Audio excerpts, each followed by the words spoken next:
quick chat about a couple of things. This has a lot in it, so I'm going to be powering through. If I'm going too fast, put your hand up, but we'll try and get through as much as we can. There's a lot in here. So, can I touch on the... Yes, I'll do this and then absolutely. Right, so we'll just talk about detection, avoidance of wire strikes, hopefully. There's a little case study at the end that's a class in itself, so we'll try and power through that as best we can. And then if there's room at the end, we can have a chat about some lessons learned and things like that. Go ahead. There is, if you're not aware, there's going to be, I guess, a nationwide test of like the emergency notification system at 11:20. So we can expect everyone on the planet's phone to go off. So thank you for reminding me, because we actually wrote that down and promptly forgot it. So yeah, that's probably going to be a thing. So if you guys could just be ready for that. I don't know what it's going to sound like or what it's going to do, but it should be exciting, just FYI. Cool. Quick video to start with here. Again, this is a very unique environment that most of you guys won't have seen before and hopefully never do. It's a bit scary, but it's just interesting to watch as we roll through this video. Watch the wires that we're flying over here and have a look at the way that the perspective of the wires change between what's looking out the front of the aircraft, what's looking underneath the aircraft, what's looking behind the aircraft. Obviously, you can tell that there's wires underneath there. I think so, yeah. It's a different world when you're deliberately putting yourself into these places. Yeah, we'll do the But I think it's just a really cool video that I was digging through some stuff that I had to demonstrate how perspective changes things, right? And we're going to talk about that quite a bit through the next hour. But things are really obvious, you know, obviously directly over the top and underneath, but that's not always where you get the opportunity to see things from. Out towards the front of the aircraft to the nose, I mean, they're absolutely gone. So I see a piece of armor coming up here, 100 feet ahead. And I don't know if anyone's had the chance right now, but if you look down, you can see 3 wires there, pretty loud and clear, right? Has anyone seen a 4th one yet? So what I'm going to do, Rob, is just going to move to the outside here. Wait till the perspective changes. Clear out to the right, so I have that piece of armor now visual. Yeah. So is that wire, that 4th one, is it above or below the other 3? Armor rod as my reference. Yeah, roger. For the right? You wouldn't know, maybe. Yeah. Now I've identified it, I'm telling you it's there. We're all staring at it, and that's really hard to tell whether it's higher or lower. And we know it's there, right? It's interesting how perspective changes things, I think. It's kind of cool. Some stuff that we talk about in the power line industry. Again, most of this stuff isn't applicable, but every now and then you might be going out to a scene call and you're getting information from a utility provider on the scene, right? Things like structures are literally the structure. The spans is the cable, the wire that goes between the structures, right? There's things like cross arms. If anyone says conductor, that's just the wire. There's nothing fancy about it. It's just conductor wire, right? It's just the cable itself. Things like goat's peaks, that little spiky bit on the top, whether it be a double like this or a single like that. And they're important. We'll get to it why in a little bit here.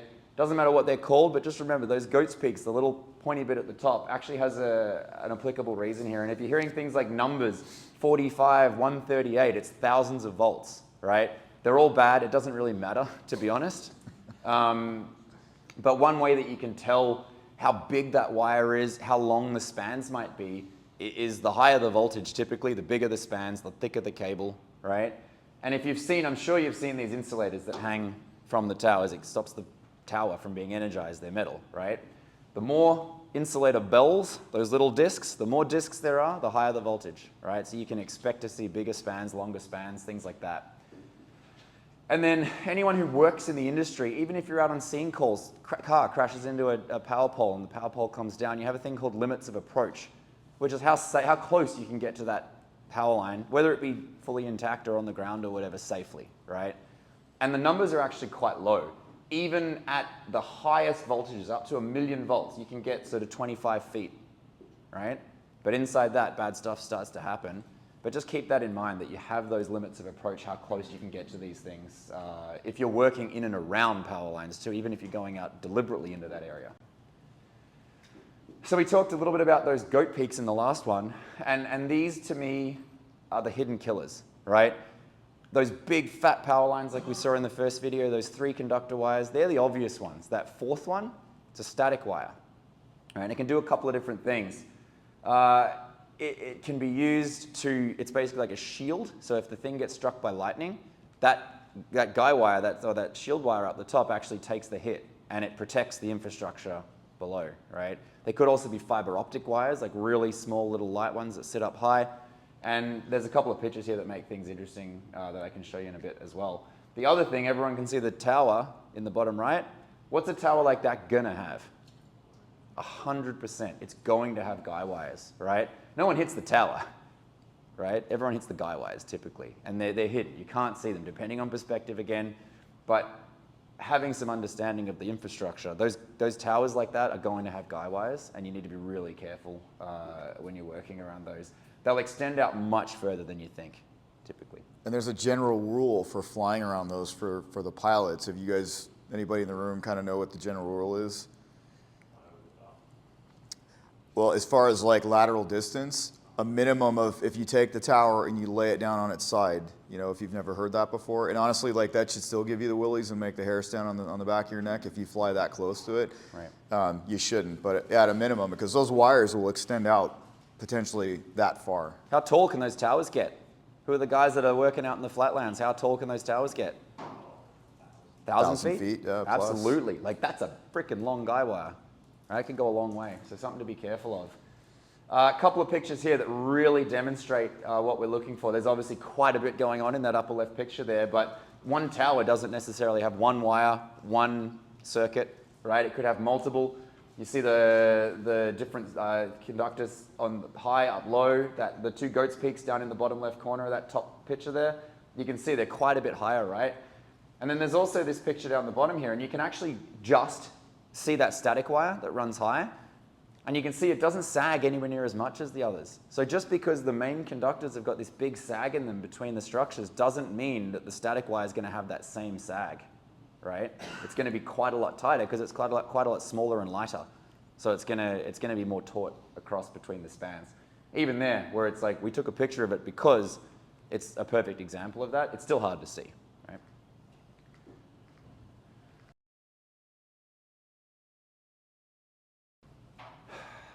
In this picture here, where's the obvious power line? Through the clear cut, right? Through the clear cut, right?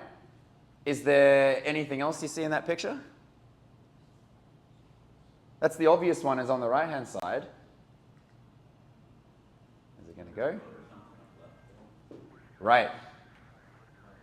You don't necessarily see the wires on the left-hand side of that valley. But what's the giveaway first? There's this brown line that runs through the trees. You got the laser pointer there too, bud, if you want to use it. Oh, I do. Look at this, right through here, right? And quite often you'll see things like that right away. Now as you come around and you get over top, those power lines come into view, right? But we're not always looking for wires. We're looking for the telltale signs of them. Things like those clear cuts, those right-of-ways. Maybe they've sprayed the trees and now they're dead, so they're a different color, right? And in mountainous terrain, like I've worked quite a bit in, these power line utility people, they work smarter, not harder, right? They take their path of least resistance. So they're not typically going to go over the biggest, tallest mountains. They're going to stay close to the roadways. They're going to stay in the most accessible terrain, which unfortunately for us in things like bad weather is where we do a lot of our flying, right? So we're kind of putting ourselves in this bad spot, lots. And it's not just power lines, right? Who has something like a gondola or a cable car or something like that in their area? Yeah, 100%. Riverside guys, right? Straight up the peak. Absolutely. Does anyone else have anything like that? Ski resort maybe? Anyone work close to ski hills? This is the peak-to-peak gondola in Whistler, and you can see how far that span is, right? It's actually the longest unsupported cable car in like Western Hemisphere or North America. It's huge. It's massive. It runs for kilometers or miles. How high is, Rob, how high is it from the bottom of the valley, mid-span? It's also the highest. Yeah, the highest above the, I mean, you wouldn't even be thinking about that if you were flying up that valley. You're 1,000 feet above ground level. You'd probably fly under it and not even realize it. You would absolutely be able to fly under high. it and not even realize it was there. Yeah, it's absolutely huge. I don't have the numbers off the top of my head, but they're huge, right? I believe this one here is maybe New Mexico. I want to say that's out of Albuquerque there. Ski resort stuff, and then this is actually a suspension bridge that they just built on Whistler Blackcomb. I mean, even that, potentially, you could absolutely fly a helicopter under that bridge. And that's at the top of the peak, you know, it's this tourist thing, but it's there, right? The Grand Canyon, I think, just got one of those big skywalks as well. They're popping up, and they're in weird places, so something to keep in mind as well. The other one that we've seen a lot of is slack lines. It's getting really, really, really popular.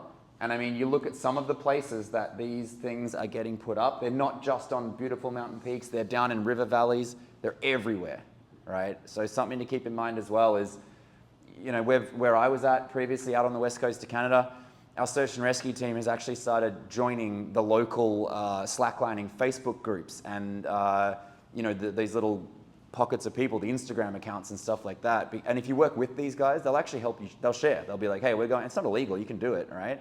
But I'd rather know it's there and be able to avoid it than not. This was a huge problem for us in Red Rock Canyon outside of Las Vegas because these people are not, you know, this isn't regulated. This is just Rob and Dave are into this stuff. They see a cool spot. They spend the weekend setting one up. They may or may not take it down. They may leave it up over the weekend. And then, you know, our friends, you two guys are going to come out and hit it the next week. Nobody knows it's there, and they generally don't say anything. And a few of our pilots almost flew into them before. I've almost flown in before. They're in the weirdest places you'd never expect it. Sometimes they're super high, sometimes they're super low, but they're generally in places, you know, kind of like this, where they're kind of touristy, you know, terrain, if you will. But the problem is, unless, like you said, you have a relationship with those folks, they generally don't even say anything. You don't even know they're there. No, exactly. So here's a picture of actually me going out and doing a rescue in Squamish, British Columbia. This is a slack line set up between first and second peak of the Squamish Chief. Big mountain, popular mountain, everyone climbs up there. This is me doing a hoist rescue from between first and second peak on the Squamish Chief. Right, we are in exactly the same position in those two pictures. And they could be the same weekend, they could be a month apart, whatever. When there are people doing stupid stuff like this in these cool places, people will get hurt in these stupid places. And people have to go out and rescue these stupid people from these stupid places, right? We're all playing in the same sandbox, and that's just inevitable, because when there's people there, they'll do stupid stuff and get hurt. But planning ahead for that stuff is really, really important. It's spectacular, don't get me wrong. I'll sit back there and watch these guys all day. But I believe, maybe even in this picture, if it's a little bigger, there's actually people you can see on the cliffs here and here. I mean, they're out recreating, right? So you got to be careful with that stuff. Does anyone see any power lines in this picture? If so, what do you see first? You see the structures, 100%, right? So it's, again, we're not looking necessarily for wires, but you can see structures. So running right there is one. Apologies for the shaky hands, and it wouldn't be a good shooter. Another one there, more structures in here, right? And that wire might be visible out over the land, but over the water, I mean, you've got no chance, right? So looking for things like structures, and again, they follow roadways, right? These people they're making it easy for themselves. It's going to follow the path of least resistance, and quite often over waterways is easier because you just string them across the water. There's no trees to cut down, right? So that's not always off limits either to see that. Things like in terms of detection, you know, just the angle we saw in that very first video, the direction you're facing, it's the same wire on the same day with the same helicopter, but from a different direction, you see it totally differently, or a different altitude, right? Where the sun is, if it's low in the horizon, I mean, you can't see anything at the best of times. So this stuff's inevitable. We fly in it. We have to do it, right? But knowing that, hey, I'm flying directly into the sun, low level in a canyon right now, I'm putting myself in the bite a little bit, is super, super critical. Dave, I don't know if you have anything else on that, but you know, everyone sees that window glare as well. I mean, it's just blinding. You can't see anything, right? So if you can remove that, even for rescues and other things that we do, you know, we take that into consideration, which way we're facing and where the sun's going to be, and is there a way to mitigate that risk? And it's no different for this type of work as well. Yeah, the biggest thing, it always keeps coming back to looking for the areas where you think that they're going to be. The signs like, you know, clear cut, discolorations, terrain features where it looks like they would be next to roads, next to bodies of water. And then the next biggest thing for everybody. And, you know, if you're not a pilot, you are just as important and responsible and critical in helping everybody on board find and see these things and call them out. But looking for the structures. You know, and then it's pretty common practice that you never fly over the wires, you always fly over the structure, because at least then you know where the wires are. I can't stand it if I'm on board with somebody and they fly right between two of those big towers. And it's like, we know we're above it, but again, it gives me the willies. I can't stand it. Fly over the top of the structure, because then at least you know where the wires are. It's avoidable, right? And this is it, exactly. The color, the contrast, anything like that. And then the transit altitudes, just stay above that stuff, right? Dave mentioned that, I mean, I'm sure most of the people in here are probably medics in the back, right? We're probably crew members. We're not necessarily all pilots. I know there's some here in the room, but you may well see it before the pilot does, because you have the brain space, especially going to the scene. You know, maybe coming back, you've got your hands full with other work, but you know, particularly going to a scene, absolutely, it's a real thing. There's one more thing that we don't talk about in this class specifically, because we just don't have the time, but how many people are flying at night on goggles? Yeah. A lot of you. A lot of people. There's a whole nother class we could do just on flying at night, and I'll touch on that in the end. Some of the things that are absolute must-dos to try to give yourself the best chance of seeing wires at low level at night on goggles with your lights and things like that, but just keep that in mind. Look at all these pictures and videos we've been showing you, and then picture yourself at night on MVGs. It's gnarly, right? Oh, there it is. Bit rude. I guess do not disturb doesn't fix that problem either. No, it's Very rude. Can it be shut up? Is that a thing? All right. There we go. Great work. That was actually not as bad as I thought it was going to be. It's 2 minutes early, too. And it's early, which is also rude. Epic. In a picture like this, and I think I said it at the start of the class as well, I mean, in this situation, we have deliberately gone out there and put ourselves in amongst this disaster. But, I mean, there are power lines running in about 6 different directions here, right? It's just out of a big substation, and we're actively hoisting guys down into that terrain. There we go. That's your new ringtone, isn't it? Yeah, she's just set it as a new ringtone now, just to mess with us.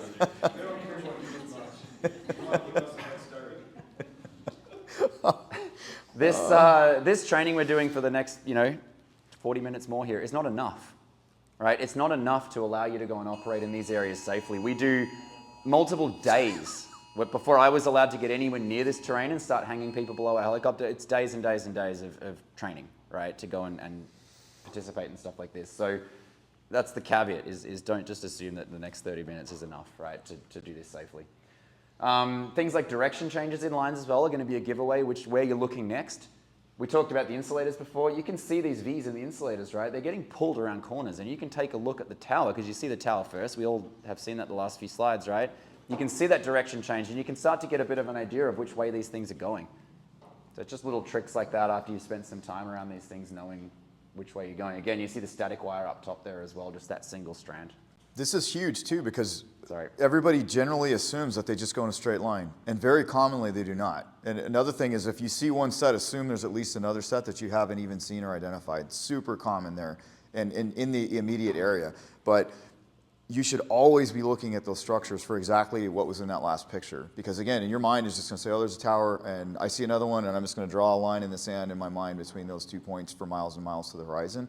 And very commonly in this type of terrain, it's going to come around here potentially. Like you said, it might follow something, a road, a valley, whatever. So if you look at the direction change, it'll give you an idea of where you should be looking next. Right. There's actually a structure down here. Right. One here, and that's what you see first. And then the right of way, but no chance you're seeing that wire across the water. Right. So it's the things to do. I mean, here's your avoidance stuff, right? We talked about it. Fly over the structures, not the spans. No one's ever hit towers when you're 100 feet above them. Just stay up and above that stuff. Stay above treetops, right? Typically, once you're down below the treetops, you're in wire territory for sure. It's not a guarantee, but certainly as soon as you get below the tree line, there's a million videos on YouTube of it. That's where you're going to find this stuff that's going to get you. Above the peaks, above the ridges, obviously winds and weather and stuff like that might limit that, but if you're above the tallest terrain around you, you're much less likely to find something nasty. And then again, if you have to fly down in those rivers, down in those valleys, just head on a swivel, right? Go slow as well. Going slow buys you time to see the things that are going to bite you. Whereas if you're hammering up that valley at 100 knots, you just reduce that time to be able to do something about it. So, the lower you go, the slower you go. A lot of the time, anyway. Eyes outside. Nothing kills me more than being 100 feet AGL and cruising up a river valley and someone's in the back on their phone. Right, like not really the time. I've all been guilty of it. I know that we get sucked into those things, but as much as you can, get your eyes outside, especially in those that's a critical phase of flight in my opinion. Get your eyes outside, especially if it's an area that you've never been before, you're at night, unfamiliar crew, any of these things, and they compound. It makes it worse and worse and worse. And then we'll talk about this a little bit in the case study we're about to do here, but don't trust maps. There's lots of really cool GPS apps and stuff out there that'll show you where all the power lines are, but it's not all of them.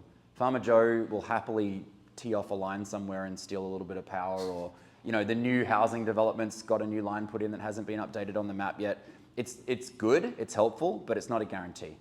There are absolutely lots of wires out there that aren't documented, so it's not a guarantee. But they can assist with your decision making. If there is on the map, that's good to know, for sure. There's a few other things too. If you're working in an area, either in your city or say a crew base or a location like you just transferred to the Detroit area, one of the best things you can do is tell people, hey, can I go out on like a local recon flight and you guys get me familiar with the area? They have intimate knowledge of these places and where there's bad spots.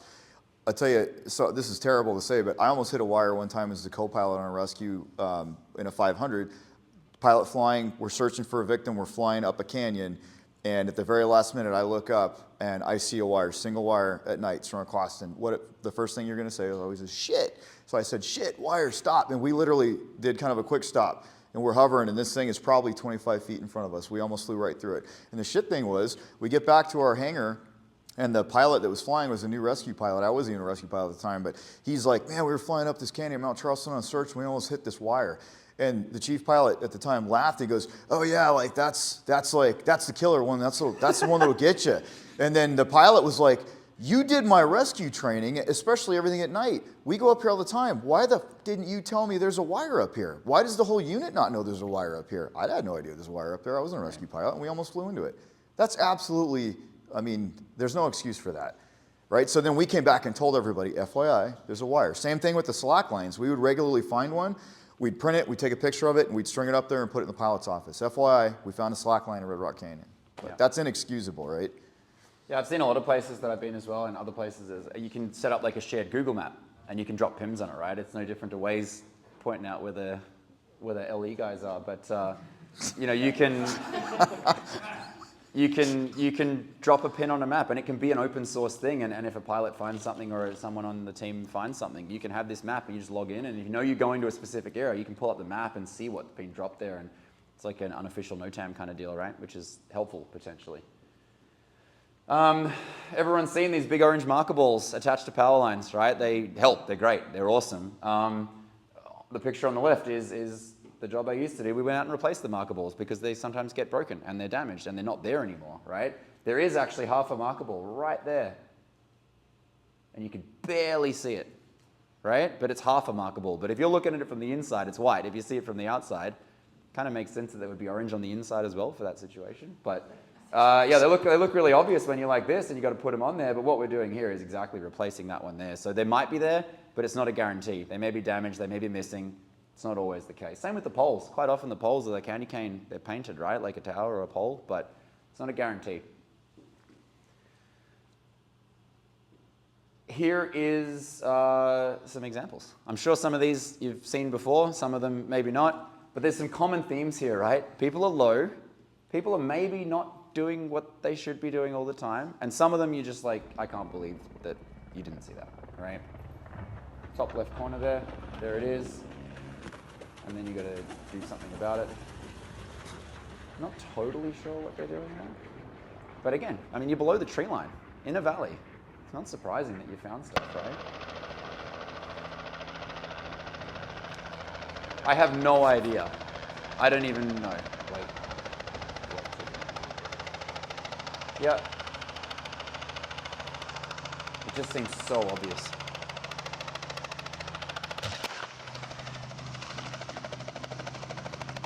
Got lucky. Totally got lucky. There's a pole right next to that set. That should be a dead giver, but that's, I think, maybe like a fixation thing, right? Like you're focused on the landing, you're not focused on the other stuff.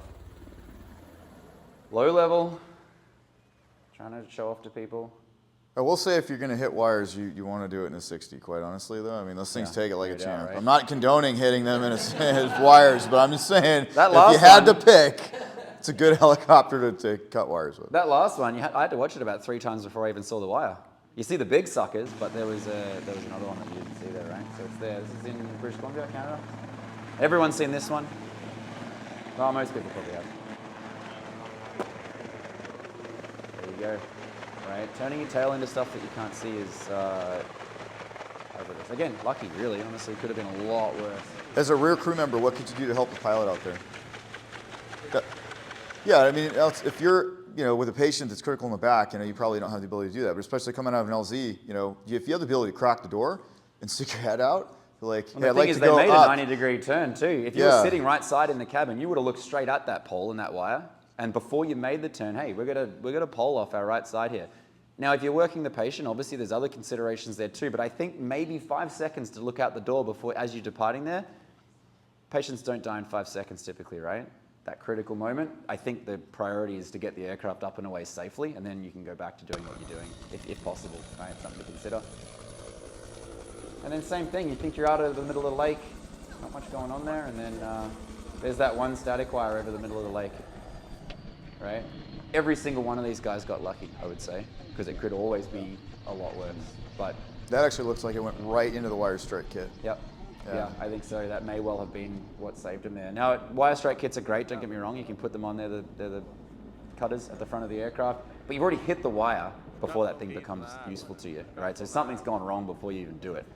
Sometimes it happens, obviously, but prevention is better than cure. And the wire strike kits are a cure, and they're not guaranteed. Sometimes they work, sometimes they don't. If you fly into a 500,000 volt line, these big, thick suckers the size of a big gold coin or something, then they're not, even wire cutters aren't necessarily going to be effective there, right? We're actually doing really good. That's half an hour. We're basically halfway through. So that's sort of the theory stuff, the prevention and the cure and the detection and the avoidance side of things, and a bit of theory there.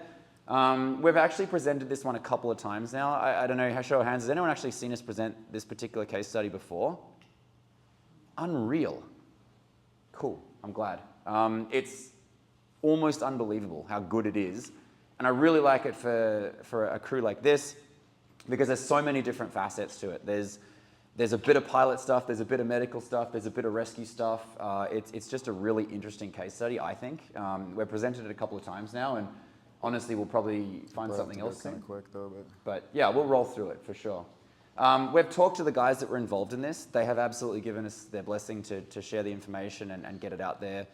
It was obviously a bad day for these guys. It could have been a lot worse, but they're happy for us to share it. So just so we're totally clear on that one. A lot of this stuff has been translated from French. It happened elsewhere. So there had been some translation, but as far as we can tell, the information's accurate, right? It happened in Martinique, which is a territory of France. It's out in the middle of the Caribbean Ocean type deal there. Small little island. It's about the size of LA City, right? So it's not a big place in terms of the area they operate in. Sécurité Civile is the agency that runs it out there. It's basically, like I said, a territory of France. So they have some pilots, some hoist operator engineers, and a group of 20 rescue specialists. They come from the fire departments, they come from the local medical team, from a bunch of different locations, and they're crewing the aircraft to provide the medical response and the rescue response. They're a daytime service. They don't do any nighttime work, but they do a lot of stuff, like 800 calls a year, so they're quite busy. Maybe not compared to some of our medical guys here, but I mean, that's a lot of calls a year. They're out 3 or 4 times a day, every day. EC-145 was the aircraft involved. Most of this stuff actually isn't super relevant, but to this conversation anyway. But I don't know if anyone's flying in that particular aircraft type. It might have a couple of interesting things about it. In terms of the day that it happened, a couple of things that are worth mentioning. We talked about crew rest in the safety briefing earlier. The pilot had just returned from 2 weeks off. So this was day one, back on shift. Everyone had lots of experience, relatively speaking, enough that it shouldn't be a factor in something like this. A couple other things that are worth noting, though, is that the pilot had operated a lot in the mountains of France and then moved to the Caribbean Ocean and was now flying in a totally different sort of environment, right? That day, they went out and actually did some training cycles. This is a hoist-related thing too, potentially, but or partially anyway. They went out and did some hoist training cycles that morning, and I think there is some value in noting that as well. Nothing else was a problem. No maintenance, no weather concerns. Beautiful sunny day in Martinique. Think about a wire strike incident. Accident occurred 15-16. What do you guys see at the end of that timeline? That's kind of interesting. How long did it take for it to land? 14 minutes. 13 minutes to have the accident and another 14 minutes to land after the fact, right? And there's some stuff that we'll get into, but yeah. That's relevant though, right? That's relevant for sure. You hit a wire and then you flew for 14 minutes. It's not ideal. So the 4-minute pre-departure stage. This is, they got the call, and they were getting ready to go. There was a culture within the unit to get up and get going. Let's go, right? people's lives are in danger, we got to go. And that was the culture within the unit, to get up and get going really quickly. The call initially was for a drowning, a potential drowning, right? Someone in the water, not much information, but a survivor in the water was basically the call, which I don't care who you are, that's information that makes a difference, right? Now, someone on land versus someone in the water, that changes things a little bit. Coast Guard guys, I mean, that's their bread and butter. People that are in the water typically don't do as well as people on the land. But we just talked about this in the safety panel about the whole like urgency and then the information that's received and whether or not you make a decision and how quickly do you respond, all those things. So this is exactly relevant to that discussion. So in that rush, that 4-minute period, they didn't have time to put on life jackets to a potential drowning rescue, right?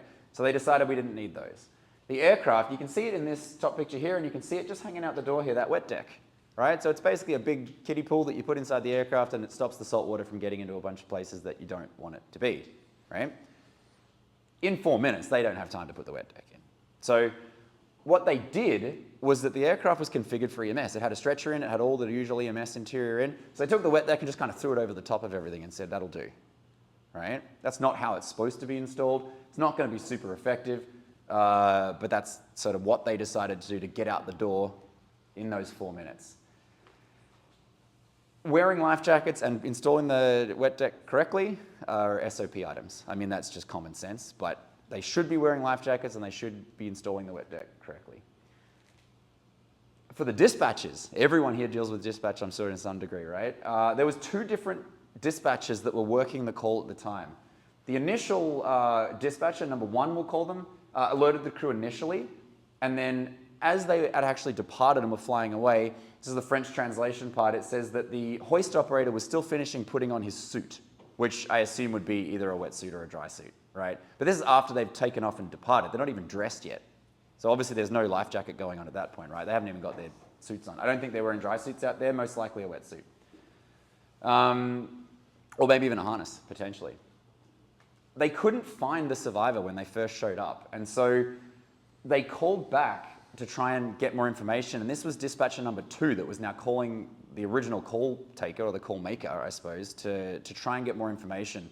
But there's a bit of a disconnect now, right? Like the initial dispatcher called the aircraft, now there's another dispatcher calling the people on scene to try and figure out what's going on here. But the first call taker, the one that originally received the call, allegedly, they were told that there was wires in the area. But the other dispatcher now gets involved, and that information ultimately, allegedly, again, doesn't make it to the crew. They claim they didn't know that there was wires in the area. So there's a bit of a mix-up there, potentially, because there's multiple dispatchers, multiple people trying to share the information. And unfortunately, in this case, the recordings of those phone conversations, which are all normally recorded, disappeared. Which is really unfortunate for the totally accident reasonable, investigation, right? So what these guys do is because they're going to open the door and do rescue and hoisting, and even if you're doing EMS and you're doing a scene landing, maybe you're wearing a harness, right? So you can open up the doors without falling out. That's ideal. But because of the urgency of the mission, the hoist operator said, oh, can we do our fall protection checklist later, once we've arrived? Because we're running short on time, right? So we'll do that later. And you can see how things are starting to go down the rabbit. The Swiss cheese, right? There's lots of slices going on. This was their search pattern when they arrived. Ultimately, this is the area where the actual survivor was. But you can see they kind of came in, initially couldn't find the survivor, made that phone call, and they're looking around trying to find that person. And then they get some more information. They eventually track their way back into that little cove where the sorry, can you see there? I feel like I'm standing in your way a bunch. My bad. And this is what they arrived to when they showed up. Now, we've just spoken for the first 30 minutes of this presentation about how to identify hazards. Now imagine if you showed up to this. Let's talk about it. What do you see?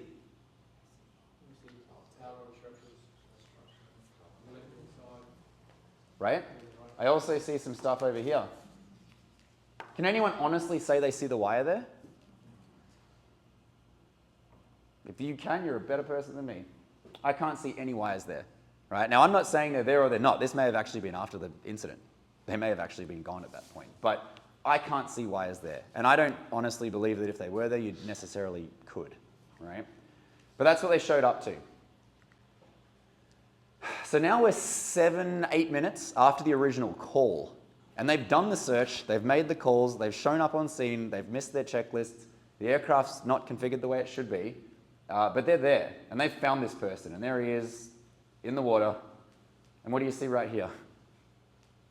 I see a couple of things, potentially. One, they're holding on to something. It's actually a jet ski that had sunken, but the jet ski's kind of semi-floating, and that person's now holding on to something, right? And there's a boat right there. Does that increase my urgency level or decrease my urgency level? I think it probably goes down. One, they're alive, right? Because they're waving and not happy and whatever else. Two, they're holding on to something, which is like, all right, this is not so bad anymore. Like, could be worse. And there's a boat there. So if they really wanted to get out, they probably honestly could. So in my mind anyway, when I show up to this, things take a turn for the better. If they're floating face down, that's a different story. They have a checklist that says you must carry out a recognition circuit, which is a French translation thing, but basically that high recon, right? You show up and you do that recon before you commit to going into this location. But luckily for us and luckily for our case study here, there's a cockpit flight data recorder on board that records all the conversations. And they know from that no on-scene assessment was carried out. The pre-arrival checklist, which talks about things like harnesses and stuff, was carried out early. And normally you would do that on scene, right? Now you're looking at the area. No winching briefing was completed, which is all SOP items. And importantly, for anyone that flies with pop-out floats over water, you have to arm those floats to be effective, right? To automatically inflate if you do end up in the water. On this one, the pop-out floats were not armed. Right? So there's a few more Swiss cheeses coming in here, right? And all of this stuff from the incident report says that not setting up the floats, trying to do all these things to expedite the mission was partly at least to do with confidence from the crew or overconfidence from the crew. Remember, they'd just gone out and done 6 boat hoists that very morning. So you could reasonably speculate these guys had felt pretty comfortable with what they were doing, that this is just like we did this morning. They're in the groove. And then the pilot's 16 years of mountain flying, how often do you arm the floats in the mountains in France? Never, right? So there's also some stuff that this guy's kind of new to the island, is new to flying over water, used to flying in the mountains, and then the last line there, it could have proved problematic in the event of a ditching. I would agree with that. Floats are nice to have. Anything else, Dave? No. So they show up. This is what happens next. They start doing the rescue. And again, this is no different to a scene call or anything else, right? It just so happens that it's a hoist-related thing, but it could be no different to making that final approach to landing on your scene call too, if you're a medic, right? So they set up, they called dispatch, they said, hey, we're starting the mission. This is now 10 minutes after the initial call, and they're into it. They're basically doing the rescue at this point. They set up in that 100-foot hover to avoid the masts and things like that. And they deploy the rescuer to the water. He does some great work, packages that victim in a horse collar, just a basic rescue device, and brings them up to approximately 5 to 7 meters, 15, 20 feet below the skids, and didn't bring them into the cabin. Why not? What did they not install when they took off? The wet deck. Wet deck. So do you think the pilot wants salt water all through his aircraft? No, right? So they elected to leave that person 5 to 7 meters below the skid and made a subsequent decision that they were going to fly this victim and rescuer externally to the adjacent beach because the pilot and the mechanic didn't want, or the pilot didn't want the salt water going all through his aircraft. He's going to get yelled at by maintenance, not great. The hoist operator, who's also the mechanic on board the aircraft, expressed concern. They thought, hey, this person's just been in the water, maybe survived a jet ski accident or whatever. I would prefer to bring them into the cabin anyway. And in this case, thanks to our cockpit flight data recorder, the PAC overruled and said, nope, leave him down there. That's what I want to do, and that's what we're going to do. A couple of quotes from the incident report here. So the configuration of the wet deck, or the unsuitable configuration of the wet deck, may have contributed to the decision to not bring the RS on board, the swimmer on board the aircraft, which I would think is pretty reasonable. And then again, the pilot's former experience flying in the mountains, where they did used to fly around quite a bit with people hanging below the aircraft, it's a technique they use quite often in the mountains, may have also contributed to his comfort level in doing that in this case as well, right? It's what we've done all the time. This is what I'm comfortable with. Just leave them there. We'll just fly them externally, right? And then things start to kind of get real interesting about now. They start transiting. This is the cove here again. Here's the two beaches separated by this little point here.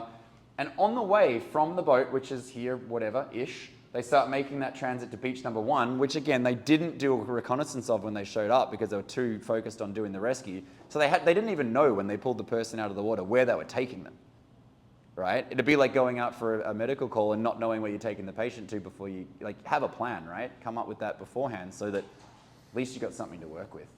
But they tried to go to beach number 1 and they realized that there was people everywhere. They couldn't take this person there. It was going to blow stuff around and it was going to be a mess, right? So now they're thinking on the fly. This person's hanging underneath them. They're looking for a plan B, right, during that approach to a new spot. So they picked beach number 2, and that's kind of a change in direction, and things change a little bit.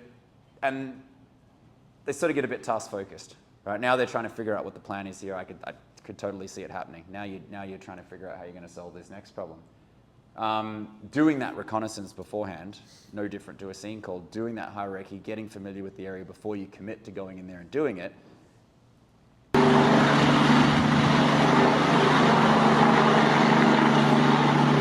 thing we just talked about, here it is. That's the best and worst part, is it was all captured on 31st.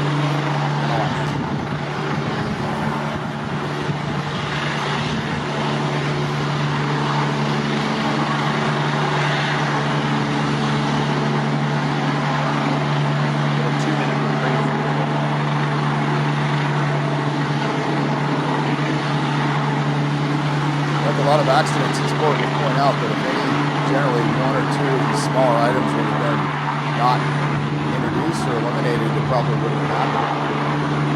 But everything just kind of stacked onto each other until the accident.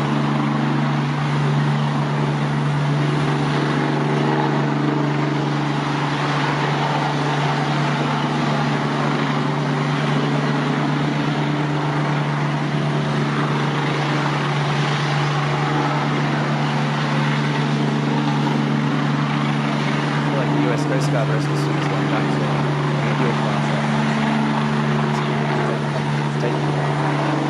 There's that on signal, he's ready to go now. A little while, but we got there again.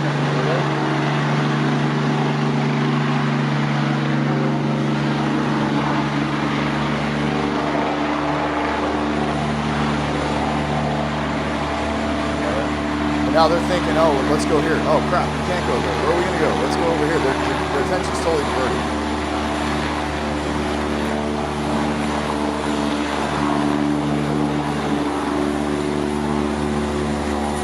Yeah.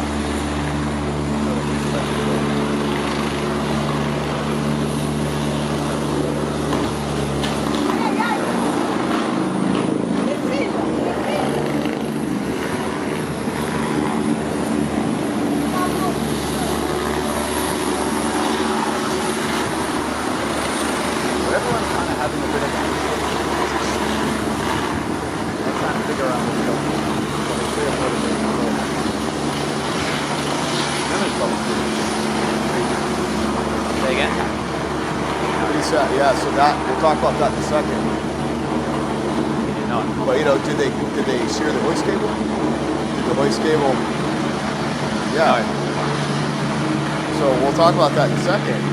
But well, either way, there's the water now, right? They basically realize at this point there's actually very little they can do now. Right? They've lost their hoist. Their guys are in the water. They seem to be swimming. I mean, that's that, and then.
long story short, they basically swim to shore. And there's fire and EMS, and they drag them out of the water. And the only injury was the hoist hook itself. When they hit the water, it kind of hit one of the dudes in the face, and there was a cut on the face. Like, that was actually the only injury that came out of it. They landed in the water. They hit the victim. Everything was fine. In the face. So they're 85 feet. They started pushing the nose into that first conductor. And actually what happened is once those two conductors that are carrying electricity touched each other, that's what causes the arc. And then the aircraft gets a whole bunch of electricity through it, 20, 30, 50,000 volts, I don't know. But you can see where it starts here on the nose of the aircraft, works its way up to this little sucker here, which is the hoist. And then that's what causes all the problems subsequently there. But that arc is basically running up the front of the aircraft where the cable went, right? We talked about the injuries. Actually relatively insignificant considering what happened. These guys got exceptionally lucky. This whole presentation, I feel like, is about guys that got really freaking lucky. But yeah, the ground-based guys then recovered those people. And maybe Dave, you can talk a little about sort of that subsequent actions, because the rescue and the hoist part is clearly over at this point, and then some stuff happens in the aircraft as well.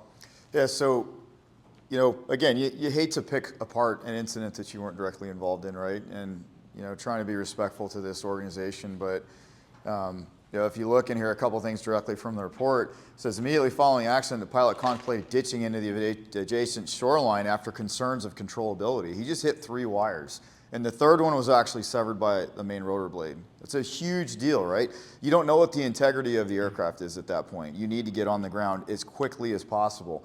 So the hoist operator, who is also a mechanic, he had immediately expressed concern because he heard an abnormal noise and odors coming from the aircraft, which you would expect the odors from that arcing. That's not, you know, abnormal, but you don't know if you're on fire. You don't know if some of the composite material has been damaged or burned or whatever.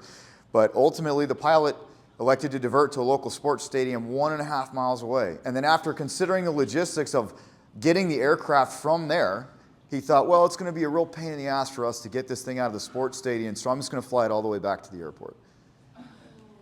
And I'm sorry, like, again, I was not there, but that is an absolutely horrible decision. I mean, you just don't do that. You find the closest, safest, flattest spot, you get it on the ground, and you do an emergency shutdown. And that's not to also say, you know, the fact that you just dumped 2 people in the water, and even though Rob said, you know, they're swimming, you hope they're okay, but you don't mess with that ever, period. I'm not a big parlez-vous français guy, but in the event of a cable impact, land as soon as possible. Land as soon as possible. Right, that's right in the EC-145 flight manual. You don't need to speak French to figure that out. Flying from here where the incident happened to the local sports field, deciding that's a bad idea, and then flying home is probably not as soon as possible, I would imagine. And again, this is the decision increases the risk to the crew by not landing as soon as possible. I think that goes without saying, right? Here's some damage. So the cable impacted, it ran up the windshield, which put this big scratch up the windshield here, burnt the nose to a crisp. This is the vertical stab at the tail. So there was wires that obviously ran all the way down there. You can actually see an arc or a burn mark there on the tail. The hoist didn't fare super well in the whole thing, not at all. And then that's where the main rotor blade had the impact on the wire that ultimately broke one of those conductors as well. And then the arcing was what actually melted the hoist cable and severed it and dropped it. So believe it or not, for anyone here that does any hoist work, and it's a huge credit to Goodrich who makes the hoist, there is an electronic squib in there that has been tested with EMI interference, and it didn't fire, even after being struck with a 50,000 volt impact, which is actually really impressive. Like, if you're into that kind of stuff, that's kind of cool. It's a credit to Airbus that the main rotor blade took that much of a hit right. as well. And a lot of this has to do with, honestly, luck, but then, you know, the orientation that you go into the wires, you know, descending into them, flying straight. I mean, there's a lot of times you see these accidents are fatal where the aircraft flies directly into them. Even the wire strike kit activates, but then the wires come up and they get entangled in the mast, and then it still is a fatal accident. There's a lot of bad things that can happen there. So there's the cable itself, and you can see it's basically melted and severed on the end there. This was the only wire that crosses the body of water on the entire island of Martinique, right? You could see, working in an area like this, that the sort of that you know, that gospel, that wives' tale of wires don't cross waters on Martinique. You know, like, other than that one, maybe someone doesn't know that, right? So just assuming that wires don't cross bodies of waters on the island, then that could easily be something that could trick you. There was maps that showed the wires, which is what we're looking at right here. It shows the wire right there. But that's an internal document to the utility company, and it wasn't shared with external agencies. So that was internal. The utility company knew it was there. There was maps documenting it, but that document wasn't shared externally with other providers like Securité Civil. But had even one person in that organization known with local knowledge, there's a wire here. I mean, that to me, you print this map, even if you don't have this, you just print even on the sectional. There's a wire here. Everybody, FYI, there is a wire here. If we ever get a rescue here, we need to be aware. It's the one on the island. Don't hit it. So there was some findings. Obviously, they did their investigation, and there was some really interesting stuff that came out of it. It was basically caused by a bunch of stuff. So obviously, they failed to detect it. They didn't have any kind of warning system. There's things like LiDAR and stuff like that, which it's not reasonable for, I don't think anyone here is flying with a LiDAR sensor on their aircraft to find power lines. So that's not maybe super reasonable to expect that they would have had that. But certainly GPS, that demonstrates to the pilots where the wires are, that was missing in this case. You can say that the terrain that it was in, that sort of brown vegetation with the water, it's hard to detect, and I don't disagree with that. It was hard to detect where that wire would have been, for sure. And that's why things like we've talked about in the first half of this, recognizing the towers, recognizing that, hey, there's people here, there's structures, there's a pretty good chance they need power. You're working into that area, right? That kind of thought that there was going to be no power lines in the area. They didn't think that there was power lines there. They got distracted. They didn't have the aircraft configured the way that it should be. The previous experience or training of these people wasn't necessarily focused on this type of work that they're doing here. And then again, speculative, obviously, but the flight crew said that they didn't know that the power line was there, but yet the dispatchers did. Right? The dispatchers were told that there was wires in the area, and that information allegedly didn't make it out to the guys in the field. So the Swiss cheese is real, for sure. And again, you can see the structures here. You can see that you're working in an area where there might be power lines. Same here in the back. There's light poles. That's a power pole there, for sure. So they're out there, right? Leaving that swimmer and the rescuer on the end of the cable 20 feet below the aircraft obviously increased the likelihood of anything that did happen being worse. Right? If that person was able to come up and into the cabin, they still would have had the wire strike, but no one would have fallen. Right? So it's bad, but it's not as bad as it could be. And then they weren't able to bring that person in because of the rushing and because of the misconfiguration of the aircraft, which is just those Swiss cheese layers, right? So they didn't arm the floats, remember that? If they had ditched after that, if that had been 10% worse or whatever, and they had ended up in the water, they weren't wearing life jackets, they hadn't armed the floats. We talk about getting lucky, they got really lucky. And then the decision then to continue back to base after this happened all compounded the potential consequences of this thing, right? And it sounds like we're kind of being pretty direct in some of this stuff, but it's hard to almost not, I suppose. And it's great learning. So these guys had a high perceived level of urgency. They thought that this was a critical thing. They get out there and sure enough, it's not. We say a lot in SAR, and I'm sure we do in the medical world as well, don't make someone else's emergency your emergency, right? Yes, this person might be drowning, and that's a bad day for them, but in hindsight, was it worth it? Probably not, right? So these guys absolutely made that potential drowning victim their problem as well. They tried to mitigate some of that, right? Do those hierarchies, spend the time, make sure that you're safe as the crew before you commit to these things. Dispatch should, these are the recommendations, dispatch should record the conversations rather than the information disappearing. Make sure all the information is passed on to the air crew. And I really like the third one, advise or give training like this to dispatchers. Because then when someone calls up and says, hey, there's power lines in the area, they understand the significance of what that means. If you don't know what that means, okay, cool, great, they'll have great light power. They can turn the lights on, awesome. Right? If you don't know what that means, it's not valuable information, but if they've had training like this, and likewise for you guys in the back as well, if you've had that training, it's super helpful. We're doing really good here. Improve the information sharing between agencies. If you're working in an area where you can get access to that information, go talk to the local utility company. Get them out, show them what's going on, right? Get some training from those guys about things like working in the power line environment. They have classes for that kind of stuff, and I'm sure you can take them. It's not expensive. Improve the mapping. improve the documents, follow the procedures that you have, and then when it says land as soon as possible, or do a reconnaissance, or wear your life jacket, actually do those things. Otherwise, they're not worth the paper they're printed on, right?